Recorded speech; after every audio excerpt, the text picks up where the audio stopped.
भारत मातेच्या चरणी प्रार्थना करत आहे।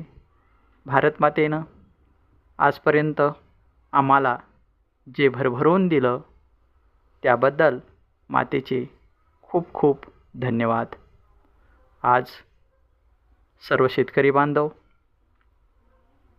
शेतामध्ये रात्रंदिवस काबाड कष्ट करतात, त्यांना माझा शतशत प्रणाम। आज माझे मिलिटरीमधील बांधव, आर्मीमधील बांधव,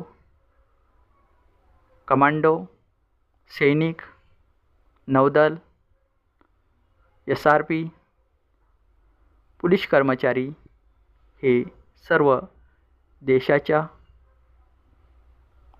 सुरक्षिततेसाठी रात्रंदिवस कार्यरत आहेत, त्यांना माझे शतशत